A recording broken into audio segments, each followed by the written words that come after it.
Hello students, you are most welcome in Vyas maths classes. Students, आज हम लोग class 11th के फर्स्ट चैप्टर की एक्सरसाइज 1.5 डिस्कस करेंगे। स्टूडेंट्स, इस एक्सरसाइज में हमें पूछा गया है कॉम्प्लीमेंट निकालना, complement of the set. Students, किसी भी सेट का कॉम्प्लीमेंट कैसे निकालते हैं, उसका एक यूनिवर्सल सेट होता है और यूनिवर्सल सेट का एक सबसेट हमको दे रखा होता है। मान लिया जैसे ए एक सेट है, इस तरीके से इक्वल टू 1 2 3, और इसका यूनिवर्सल सेट ऐसा सेट है जिसमें ए के सारे एलिमेंट हैं, है ना स्टूडेंट्स। तो हम अगर इसका कॉम्प्लीमेंट यानी ए डैश निकालें तो ये एलिमेंट छोड़ के बाकी सारे एलिमेंट हम राइट कर देंगे, यानी 4,5 इसका ए डैश हो जाएगा। ठीक है ना, तो वो इसका कॉम्प्लीमेंट भी कहलाएगा। तो एक्सरसाइज 1.5 देख लेते स्टूडेंट्स। और अगर हम किसी डैश का डैश निकालें, डैश का डैश निकालें, जैसे ए डैश है तो इसका भी फिर से डैश निकाल दो। तो अब ये 4.5 न छोड़ के बाकी सारे 1 2 3 रह जाएंगे, वही राइट किए जाएंगे। तो इसका मतलब हमारा एक फार्मूला भी है, ए डैश का डैश इक्वल टू होता है ए। तो स्टूडेंट्स, ये आपसे जरूरी था आपको बताना। आइए एक्सरसाइज के क्वेश्चन देख लें।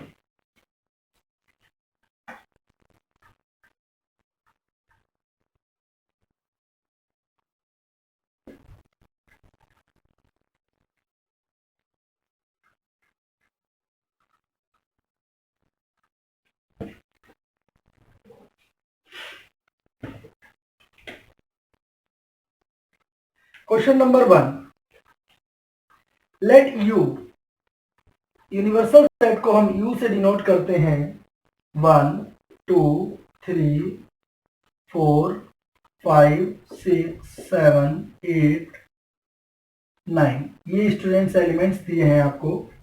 सेट ए दे रखा है 1 2 3 4, एंड बी दे रखा है 2 4 6 8,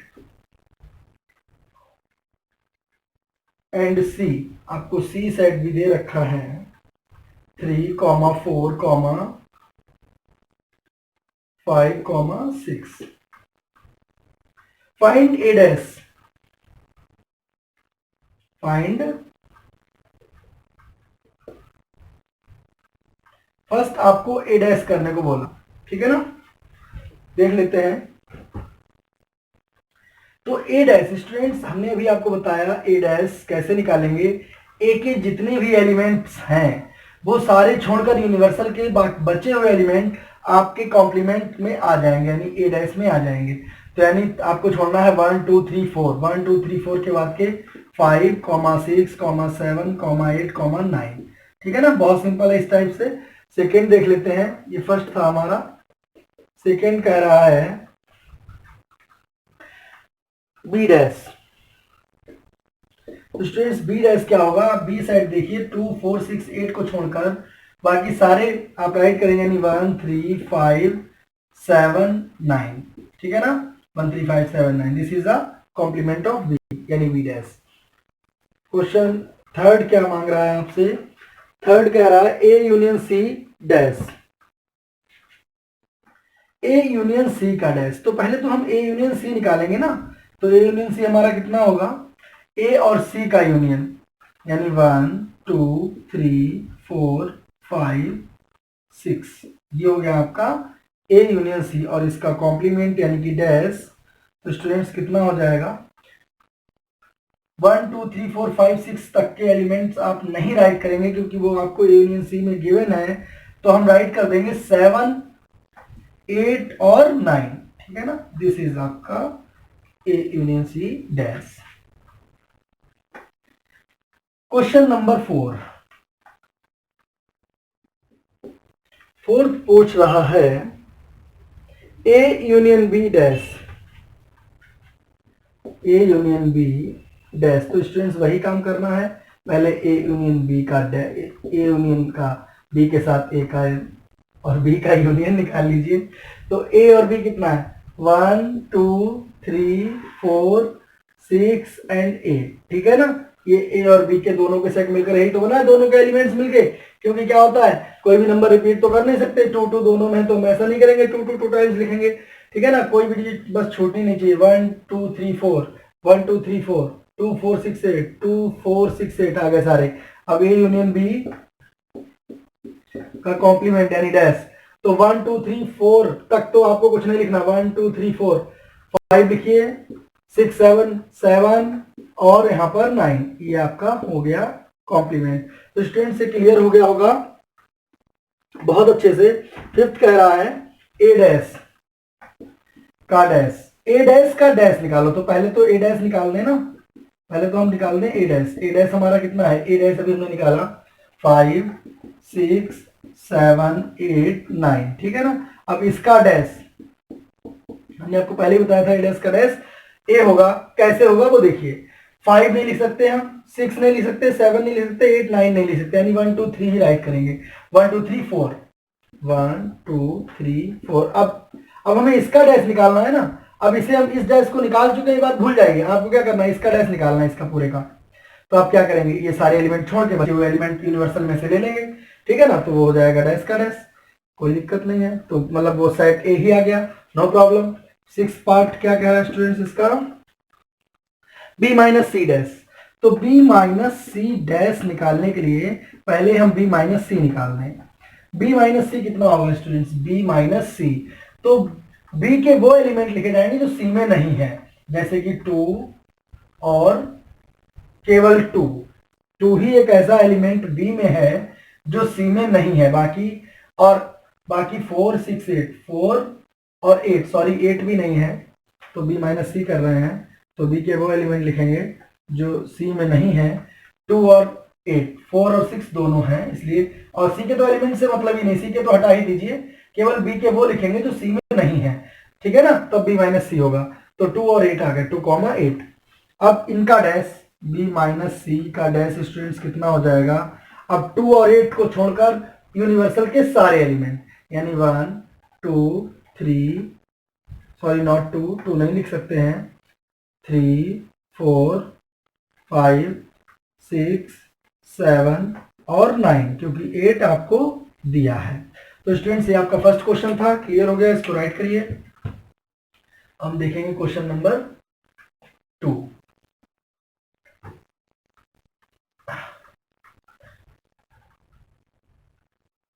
आई होप आपको समझ में आ रहा होगा, पढ़ते हुए अच्छा भी लग रहा होगा।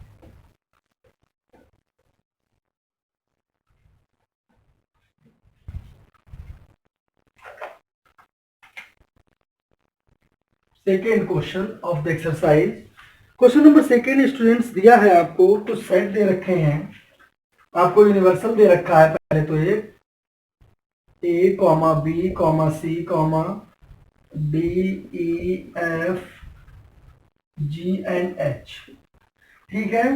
और इसमें आपसे पूछा find the complement of the following sets, सबका कॉम्प्लीमेंट निकालो। तो ए इक्वल टू कितना है, A comma B comma C, ठीक है। तो इसका कॉम्प्लीमेंट क्या हो जाएगा,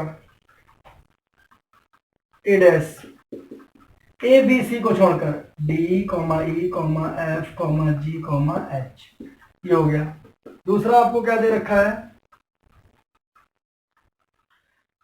B equal to D E F G, ये दे रखा है स्टूडेंट्स हमें। तो B equal to D E F G, D और ई एफ जी को छोड़कर बाकी सारे A comma B comma C comma H, ये हो गया आपका बी डैश। थर्ड कह रहा है सी इक्वल टू ए सी ई जी। तो स्टूडेंट्स इस बार हम सी डैश निकालेंगे, तो ए सी ई जी को छोड़कर, यानी ए नहीं लिखना, सी नहीं लिखना, ई नहीं लिखना और जी नहीं लिखना, बाकी सारे आपको राइट करने हैं। तो B comma D comma F comma H, ये हो गया आपका फोर्थ। देखिए d equal to f comma g comma h comma a। तो स्टूडेंट्स d डैश कितना हो जाएगा, f g h a को छोड़कर f g h और a, बाकी सारे लिख लो b comma c comma d comma e, ठीक है ना। तो ये हो गया आपका d डैश। तो आई होप इसको आप राइट कर लीजिए, समझने में आ गया होगा आपको अच्छे से। थर्ड क्वेश्चन नंबर 3 क्या कह रहा है, थोड़ा सा बड़ा क्वेश्चन है लेकिन है बहुत आसान। पार्ट्स ज्यादा दे रखे हैं उसमें, लेकिन कर लेंगे आप बहुत आसानी से।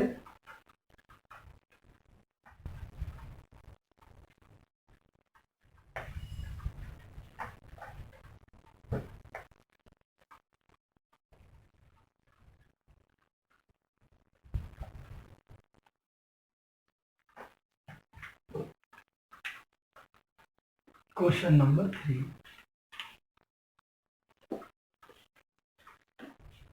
Taking the set of natural number as the universal.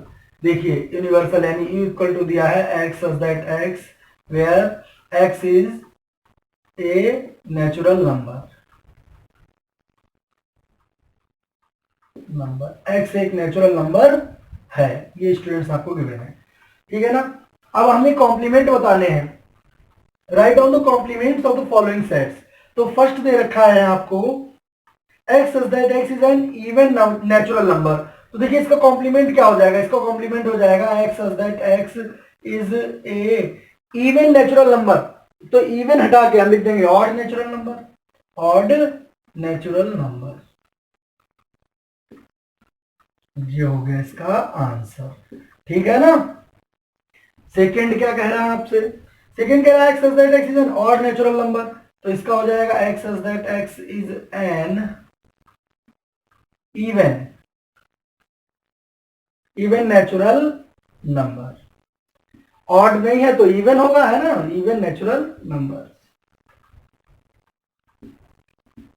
Answer third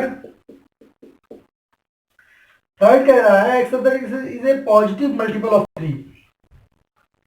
तो नेचुरल नंबर्स हैं, पॉजिटिव तो रहेंगे ही, कोई प्रॉब्लम नहीं है। तो हम लिखेंगे x such that x is a natural number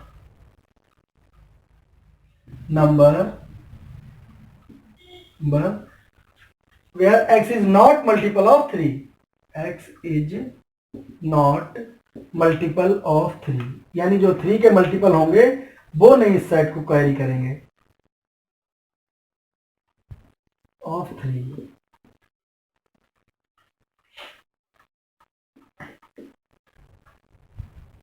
fourth कह रहा है x such that x is A prime number. तो इसका क्या हो जाएगा, x such that x is A not prime number या कंपोजिट नंबर, क्योंकि कंपोजिट जो नंबर कंपोजिट होते हैं वो प्राइम नहीं हो सकते। तो हम लिखेंगे x such that x is a composite number.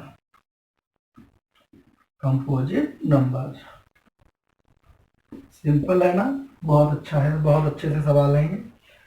Fifth कह रहा है x such that x is a natural number divisible by 3 and 5। आप अपनी बुक में देख सकते हैं क्वेश्चन मैं नहीं राइट कर रहा हूँ, टाइम भी बचता है थोड़ा सा और आपको भी थोड़ा इंटरेस्ट आता है, क्योंकि बुक तो आपके पास है ही। अगर ज़्यादा कराएंगे तो आप ओवर हो जाए, वो बोर भी हो सकते हैं, इसलिए आप देखते रहिए, बुक से क्वेश्चन देखिए, आंसर यहाँ से देखिए। x such that x is a natural number divisible by 3 and 5। तो लिखेंगे x such that x is not, x such that x is a natural number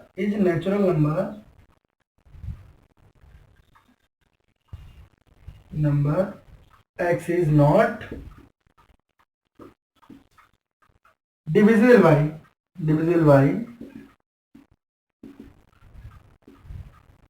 3 and 5। 3 और 5 से डिविजिबल नहीं है x, वो सारे एलिमेंट इस सेट में आ जाएंगे।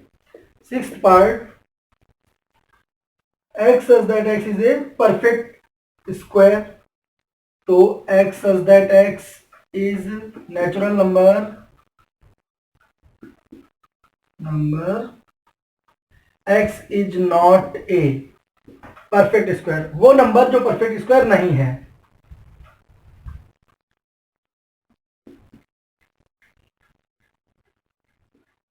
Not a perfect square. Seventh, x such that x is a perfect cube, तो यहां पे लिख देंगे x such that x is not a perfect cube।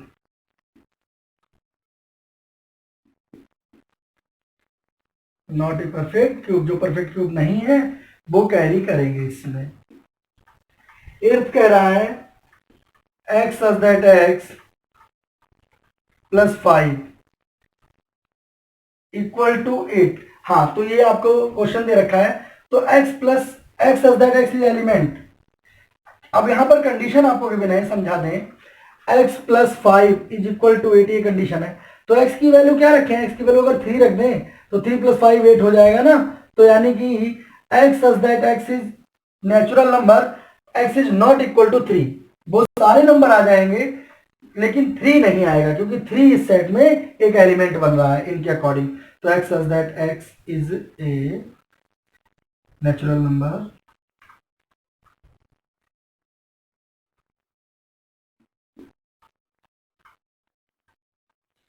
x is not equal to 3, ऐसे लिख दो, x is not equal to 3। ये आ गया आपका आंसर। नाइन्थ क्या कह रहा है स्टूडेंट्स, इसका क्वेश्चन नाइन्थ कह रहा है x such that x, condition वही थी आपको, 2x प्लस 5 इक्वल टू 9। आपकी कंडीशन दे रखी है 2x plus 5 is equal to 9। तो देखिए x की वैल्यू क्या डालें कि 9 आ जाए। अगर हम x की वैल्यू 2 डाल दें, 2 इंटू 2 प्लस 5, तो 2 2 जा 4 प्लस 5 9 आ जाएगा, है ना।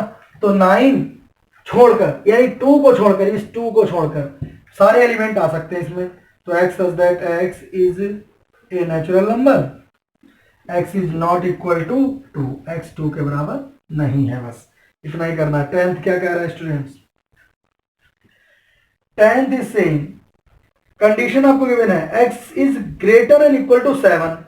तो x इस तरीके से, x की वैल्यू ग्रेटर और इक्वल है 7 के, यानी कि 7 से बड़े सारे एलिमेंट इसमें आ रहे हैं, तो उनका कॉम्प्लीमेंट क्या होगा, 7 से कम।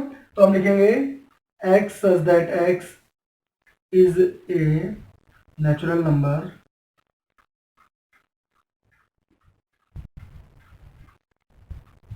where x is less than 7, ठीक है ना, क्योंकि 7 से छोटे सारे नंबर इसमें आ जाएंगे। तो ये हो गया आपका 10th। क्वेश्चन नंबर 11th क्या कह रहा है इसी का, x such that x belongs to n natural numbers 2x plus 1, यहां पर कंडीशन गिवन है 2x plus 1 is greater than 10। तो देखिए x 2x plus 1, x की वैल्यू जो भी है कितनी है, मान लिया अगर हमने यहाँ पर 2 इंटू 2/9 डाल दिया, तो आपने देखा 9/2, सॉरी वैल्यू 9/2 अगर डाल दी तो 2 से 2 कैंसिल, 9 प्लस 1 10, 1 2 रखने पर 10 की इसकी वैल्यू 10 के बराबर आ जाएगी। तो आपने क्या देखा कि 2x plus 1 is greater than 10, तो इसकी जो आंसर आ जाएगा, इसका आंसर आएगा x such that x belongs to natural number where x is less और इक्वल टू 9/2। तो x की वैल्यू 9/2 से छोटी या बराबर हो सकती है, ठीक है ना। This is your complement of the question number 11। तो स्टूडेंट्स ये आपको क्लियर हो गया। आइए देखते हैं क्वेश्चन नंबर 4।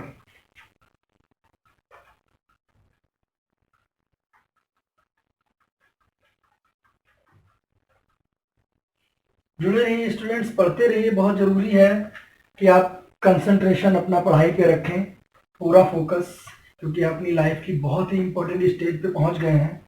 अब आपको ये भी देखना है, डिसाइड करना है कि आपको लाइफ में करना क्या है, क्योंकि बहुत जरूरी है जिम्मेदारी को समझना। इसलिए पढ़ते रहिए मन से। Your parents can spend money on you and you should do your best. आप अपना अच्छा कर सकते हो, मम्मी पापा तो केवल पैसे दे सकते हैं ना, आपकी फीस दे सकते हैं, और वो आपकी मतलब पढ़ तो सकते नहीं है ना, पढ़ना तो आपको ही पड़ेगा मन से। Question number 4।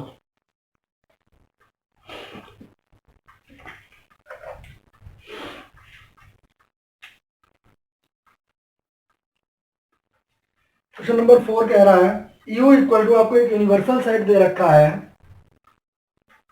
1 2 3 4 5 6 7 8 9, ठीक है ना। और ए बी आपको दो सेट दे रखे हैं, ए इक्वल टू आपको दे रखा है 2 4 6 8, बी इक्वल टू आपको दे रखा है 2 3 5 7। फर्स्ट आपको प्रूव करना है स्टूडेंट्स, वेरीफाई करना है कि A union B dash equal to A dash intersection B dash, क्या ये बराबर है कि ये ए यूनियन बी का डैश करें और A dash intersection B dash क्या बराबर है। आइए देखते हैं। सबसे पहले तो हम ए यूनियन बी निकालेंगे, ए यूनियन बी। स्टूडेंट्स ए और बी का यूनियन 2 3 4 5 6 7 8, ठीक है ना।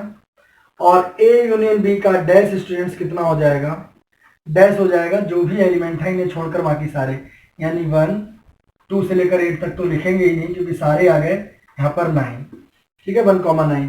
अब हम देखते हैं ए डैश, ए डैश कितना हो गया स्टूडेंट्स हमारे पास, ए के एलिमेंट छोड़ दीजिए बाकी सारे राइट करिए, तो ए के एलिमेंट 2 4 6 8 को छोड़कर 1 3 5 7 और 9।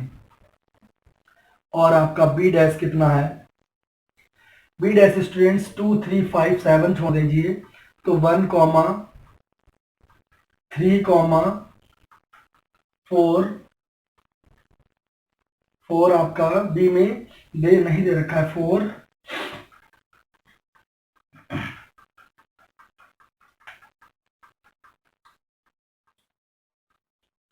6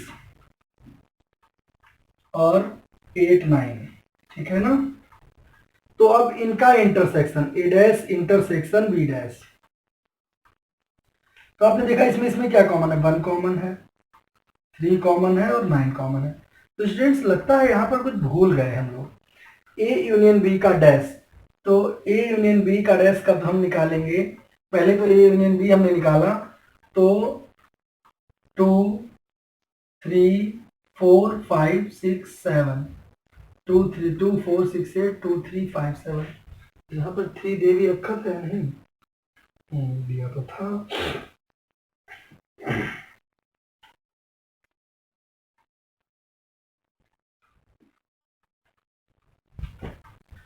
ए यूनियन बी का डैश कितना आया, ए और बी का यूनियन 2 3 4 5 6 7 8, ठीक है। ए यूनियन बी का डैश आया आपका 1 9, तो अब इसका डैश निकाल दिया आपने तो 1 और 9 आ गया, ठीक है।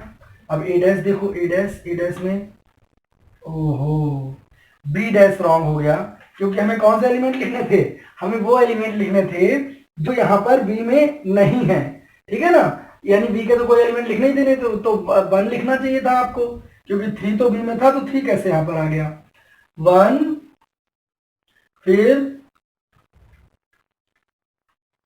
2 भी है इसलिए 2 3 नहीं लिखेंगे, 4 आपने राइट कर लिया, 5 नहीं लिखा है, ठीक है, 6 7 तो नहीं लिखेंगे, फिर 8 9, हाँ ठीक, ये 1 3 ने सारा गड़बड़ मचाया था यहाँ पर, ठीक है। तो इनमें से अब कॉमन क्या है, 1 और 9, ठीक है ना। तो आपने क्या देखा, आपने देखा A union B is dash equal to A dash intersection B dash are equal, है ना, ये वेरीफाइड है। आई होप ये आपको क्लियर हुआ होगा। एक और इसका सेकंड पार्ट है, जल्दी से वो भी देख लेते हैं।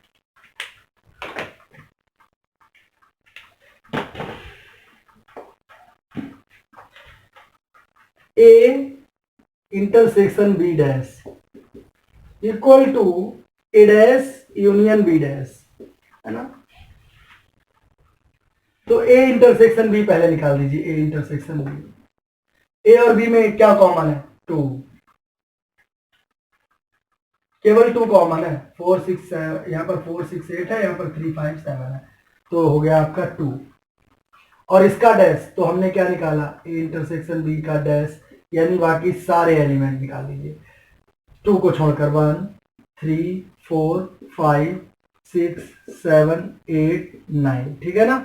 अब A dash union B dash, ठीक है ना। तो पहले तो ए डैश निकालने हैं हम। ए डैश हमारा कितना है? ए के सारे एलिमेंट छोड़ के ए डैश अभी हमने लास्ट में अभी निकाला है 1 3 5 7 9, ये देखिए निकाला है ना, ठीक है। बी डैश भी हमारा पता है हमें क्या है, बी डैश है हमारा 1 4 6 8 9। अब हम क्या करें? इनका यूनियन, तो ए डैश यूनियन बी डैश, ए डैश यूनियन बी डैश, दोनों के में यूनियन कितना है? तो आप देखिए दोनों का यूनियन निकाल दीजिए। 1 3 4 5 6 7 8 9। तो देखो 2 को छोड़कर ये दोनों बराबर है ना। 1 3 4 5 6 7 8 9, 1 3 4 5 6 7 8 9। तो A intersection B dash is equal to A dash union B dash. This is your verified answer. ये आपका वेरीफाइड हो गया, ठीक है ना। तो आई होप ये आपको क्लियर हो गया होगा। आइए देखते हैं नेक्स्ट क्वेश्चन जल्दी से।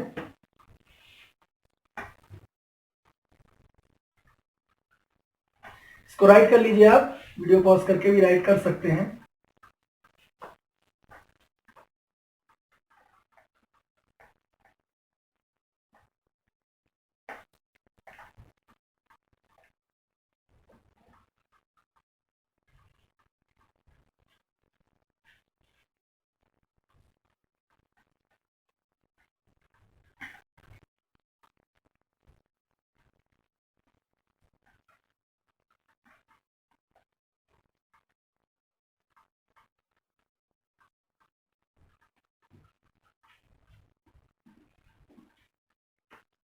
Draw appropriate Venn diagram for each of the following.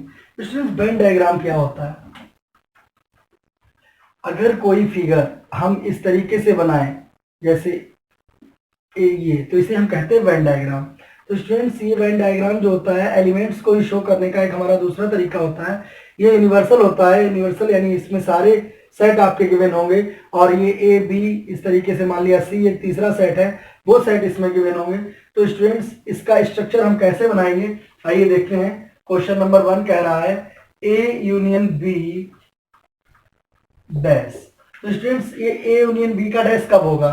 देखिए डैश में हम क्या करते हैं, अभी हमने सीखा था कि डैश में हम उस जो भी आपका ए और बी है, तो मतलब यूनियन का मतलब हो गया ए और बी के एलिमेंट आपने मिला दिए, ठीक है। और डैश निकालने का मतलब हो गया कि उन सबको फिर आपने अलग करके यूनिवर्सल के एलिमेंट्स लिख दिए। तो जो एलिमेंट्स हम लिखते हैं उसे केवल शेड से आप शो कर देंगे, बस लाइन से। This is your answer, A union B का डैश। अगर कोई हमसे कहता कि केवल ए यूनियन बी निकालो, तो हम क्या करते? ए यूनियन बी के लिए तो हम इनको डार्क कर देते इस तरीके से। सी से आपको कोई मतलब नहीं। ए यूनियन बी, अब ए बी में अगर सी थोड़ा सा पार्टिसिपेट कर रहा है तो उसे तो आप रखेंगे ही रखेंगे, क्योंकि ए बी आप ए का और बी का तो पार्ट है ना। लेकिन सी को नहीं आप सॉल्व उसमें ज्वाइन करेंगे। तो स्टूडेंट्स अगर इसी का आपसे कोई कहते हैं डैश निकालो, तो हमें ये हटाना पड़ेगा हमें सारा, फिर हमें यूनिवर्सल से लेने पड़ेंगे एलिमेंट्स। तो इस तरीके से ये आपका हो गया। सेकेंड क्वेश्चन कह रहा है इसी का ए डैश इंटरसेक्शन बी डैश। तो स्टूडेंट्स ए डैश और इंटरसेक्शन बी डैश क्या होता है? अगर हमसे किसी ने कहा ए डैश निकालने के लिए, तो हम क्या करेंगे?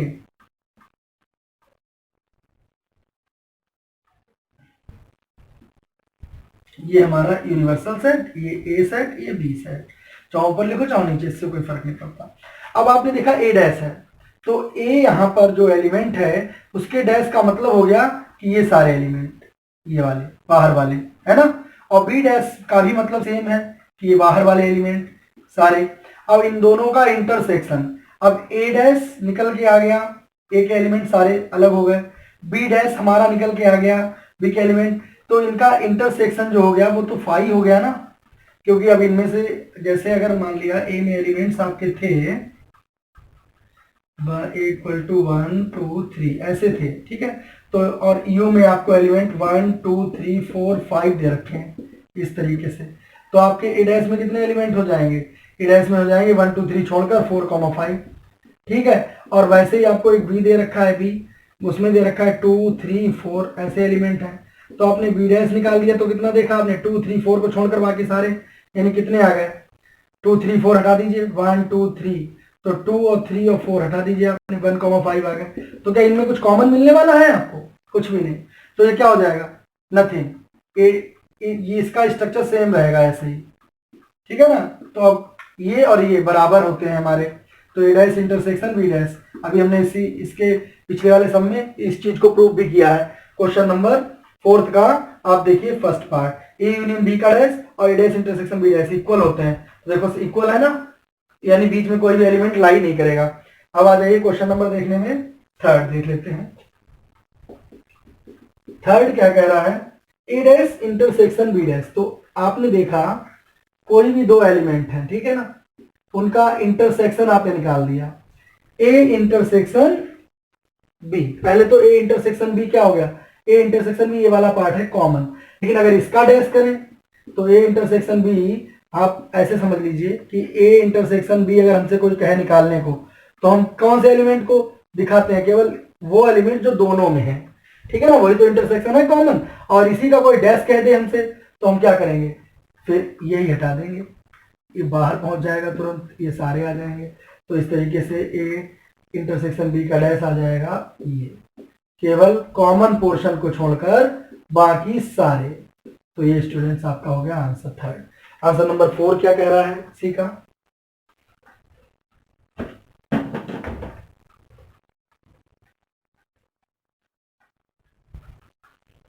आई होप ये आपको क्लियर हो रहा होगा। थोड़ा सा डायग्राम समझना जरूरी है, अगर आप इनको समझ लेंगे अच्छे से डायग्राम्स को तो बहुत आसानी रहेगी, क्योंकि कुछ भी नहीं करना, आप केवल इतना कॉन्सेप्ट क्लियर कर लीजिए कि आपको कौन सा एलिमेंट कहां पर लिखना है। कॉमन का मतलब है ये पोर्शन, तो इसका अगर हम डैश निकाल दें तो केवल यहां पर लाइंस नहीं बनेंगी, बाकी सब पूरे में लाइंस बन जाएंगी, है ना। तो बहुत सिंपल है, कोई दिक्कत नहीं है इसमें। फोर्थ देखिए, A intersection B dash, A intersection B का डैश, अब ए इंटरसेक्शन बी का डैश, तो ये तो थर्ड, सॉरी अभी हम लोगों ने किया। फोर्थ देखिए, ए डैश यूनियन बी डैश, ए डैश यूनियन बी डैश, अगर हमसे कोई कहे ए यूनियन बी निकालो, ए डैश अगर आपको एक सेट दे रखा है, मान लिया ए बी सी डी, इसको ऐसे समझिए ए बी सी डी दिया है, और ए इक्वल टू आपको एक यूनिवर्सल सेट इक्वल टू इतना दिया है, और ए इक्वल टू आपको दिया है ए कॉमा बी, ठीक है, और बी इक्वल टू आपको दिया है सी कॉमा डी, या मान लिया ये कॉमन भी ले लो ए सी डी, तो आपने क्या देखा, ए डैश, ए डैश में क्या होगा, ए डैश में ए बी को छोड़कर सी कॉमा डी आ जाएगा, और बी डैश में क्या होगा स्टूडेंट्स, बी डैश में हो जाएगा ए सी डी को छोड़कर केवल बी, तो बी सी डी आ जाएगा। अगर इनका यूनियन करने कोई हमसे बोले B C D, B C और डी, अगर हमसे कोई कहे कि A dash union B dash निकालो तब, तो आपने क्या देखा, बी सी डी ये एलिमेंट आ जाएंगे, ठीक है ना। तो अब A dash union B dash इतना आ गया, तो इसको हम ग्राफ पे कैसे दिखाएं, इसको कैसे डायग्राम में कैसे दिखाएंगे, ये आपका आ गया यू, यह है आपका सेट ए, यहाँ पर ए बी नाम ले लो सेट के, यह सेट ए और दूसरा सेट हमारा है बी, ठीक है ना। और ए का डैश का मतलब है बाहर के एलिमेंट्स, कहाँ के एलिमेंट हैं ये,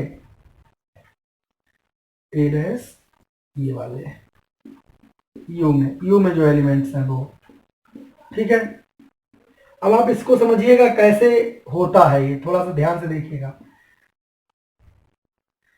ए डैश ये हो गया, बी डैश सिमिलर, और इन दोनों को मिला दिए, तो देखो इसमें आपने क्या देखा, ए यूनियन बी डैश में वही एलिमेंट आया है जो बी में था, सॉरी ए में था, ए में, तो इसके डैश में वो भी आया, तो ए को भी डार्क करना पड़ेगा हमें, है ना। और अगर और हम बी इसमें देख रहे हैं, डी और सी, सी डी क्या थे, बी में थे, बी के भी एलिमेंट आए डैश के बाद भी यूनियन करने पर, तो इसको भी डार्क आपको करना पड़ेगा। कुल मिला के ये आपका ए डैश यूनियन बी डैश बराबर होगा, ठीक है ना, ए इंटरसेक्शन बी डैश के होल के डैश के, ये दोनों बराबर होंगे। तो इसको आपको रिप्रेजेंट करना था, ये रिप्रेजेंट हो गया आपका। लेकिन समझने वाली बात ये, हमारे दोनों रूल्स हैं, ये डी मॉर्गन लॉ से हमारी बुक में दिए हुए हैं दोनों रूल्स। ये देखिए आपको De Morgan laws first and second दोनों आपको ये गिवन थे, और वही ये प्रूव्ड है ऑल्सो, तो इसलिए इक्वल आए हैं, ठीक है ना। आपने देखा केवल कॉमन पोर्शन को छोड़कर बाकी सारा शेड एक जैसा, सिमिलरली इसमें भी बिल्कुल वैसा ही है, बस यहाँ पर थोड़ा सा डिजाइन का अंतर हमने कर दिया। बट आप केवल इतना देखिए कि ए और बी के बीच में कोई भी लाइन नहीं बनी है, केवल आपको जो शेड किया गया है वो बाहर के पोर्शन को शेड किया गया है। तो आई होप आपको क्लियर हो गया होगा। आइए देखते हैं question number 6।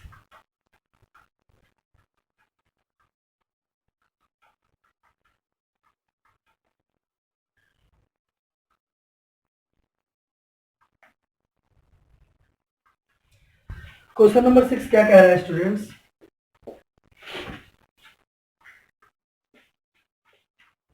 Late U the set of all triangles, universal है सेट ऑफ ऑल ट्राइंगल्स, सारे ट्राइंगल्स का सेट, ठीक है ना।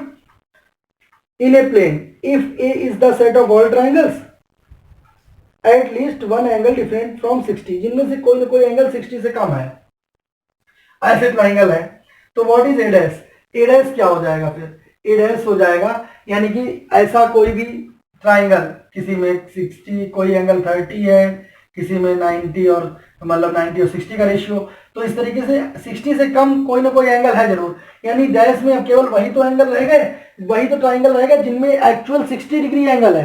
तो जो भी ए डैश होगा वो होगा set of all equilateral triangle, equilateral, क्योंकि इक्विलेटरल ट्राइंगल में क्या होगा,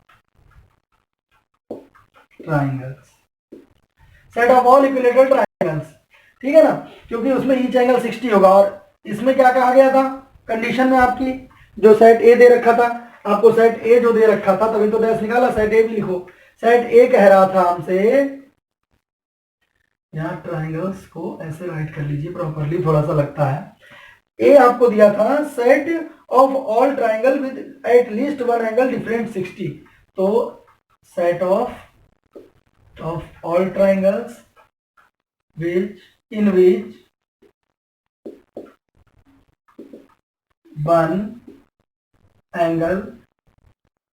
one angle is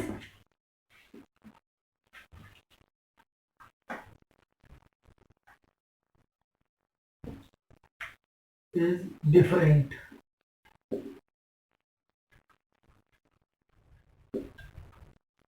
different to 60 degree, 60 से अलग था एक एंगल ऐसा, तो हमने फिर वो एंगल, वो ट्राइंगल्स का सेट ए डैश में माना, क्योंकि जिसमें एक्चुअल 60 डिग्री एंगल हो, यानी ये यूनिवर्सल का था। यूनिवर्सल में क्या थे, सारे ट्राइंगल्स, तो उसमें आपके इक्विलेटरल भी थे, आइसोसेलेस भी थे, स्केलन भी थे, तो सेट ए डैश हो जाएगा set of all equilateral triangle, और सेट ए आपको गिवन था जिसमें एक एंगल डिफरेंट है 60 के, ठीक है। आइए क्वेश्चन नंबर 7 भी देख लें जल्दी से। Fill in the blanks to make each of the following a true statement. A union A dash. A union A dash. अब अगर A का यूनियन A dash के साथ निकाल दिया जाए तो क्या होता है, अभी ये चीज यहीं पर देख लीजिए, U इक्वल टू आपको यूनियन सेट ABCD दिया है, और A का डैश, अगर हम A का डैश निकालें पहले, तो A डैश आया C, और इसका A के साथ यूनियन निकाल दें तो ABCD, यानी ABCD, पूरा यूनियन आ गया, नहीं आ गया, आ गया। सेकेंड,